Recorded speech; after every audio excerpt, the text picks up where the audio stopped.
കണ്ണൂർ രാജ്യാന്തര വിമാനത്താവളത്തിൽ നിന്നും സർവീസ് ആരംഭിക്കുന്നതിന് മുന്നോടിയായി ഡയറക്ടറേറ്റ് ഓഫ് സിവിൽ ഏവിയേഷന്റെ അന്തിമ പരിശോധന ഇന്ന് തുടങ്ങും. 2 ദിവസങ്ങളിലായാണ് പരിശോധന നടക്കുക. 200 പേർക്ക് യാത്ര ചെയ്യാവുന്ന എയർ ഇന്ത്യയുടെ യാത്രാവിമാനം വ്യാഴാഴ്ച കണ്ണൂർ വിമാനത്താവളത്തിൽ പരീക്ഷണാടിസ്ഥാനത്തിൽ ഇറക്കും. വിമാനത്താവളത്തിന് ലൈസൻസ് നൽകുന്നതിന് മുമ്പുള്ള അന്തിമ പരിശോധനകൾക്കായാണ് ഡയറക്ടർ ജനറൽ ഓഫ് സിവിൽ ഏവിയേഷന്റെ വിദഗ്ധ സംഘം ഇന്നലെ മട്ടന്നൂരിലെത്തിയത്. തുടർന്ന് കിയാൽ അധികൃതരുമായി സംഘം കൂടിക്കാഴ്ച നടത്തി. ഇന്നും നാളെയുമായി നടക്കുന്ന പരിശോധനകൾക്ക് ശേഷം ഇവർ നൽകുന്ന റിപ്പോർട്ടിന്റെ അടിസ്ഥാനത്തിലാവും വിമാനത്താവളത്തിന് വ്യോമയാന മന്ത്രാലയം പ്രവർത്തനാനുമതി നൽകുക.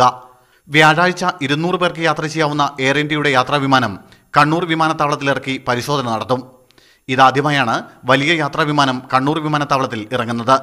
ഇൻസ്ട്രുമെന്റ് ലാൻഡിംഗ് സിസ്റ്റത്തിന്റെ കാലിബ്രേഷൻ പരിശോധന ഈ മാസം 1-ന് പൂർത്തിയായിരുന്നു. ഒക്ടോബർ അവസാനത്തോടെ വിമാനത്താവളത്തിന്റെ ഉദ്ഘാടനം നടത്താനുള്ള തയ്യാറെടുപ്പിലാണ് സംസ്ഥാന സർക്കാർ. ഒക്ടോബർ 29-ന് വിമാന കമ്പനികൾ പുറത്തിറക്കുന്ന ശൈത്യകാല സർവീസ് ഷെഡ്യൂളിൽ കണ്ണൂർ വിമാനത്താവളവും ഇടം പിടിക്കുമെന്ന് ഉറപ്പായിട്ടുണ്ട്. സുനിൽ ഐസക്, മീഡിയ 1.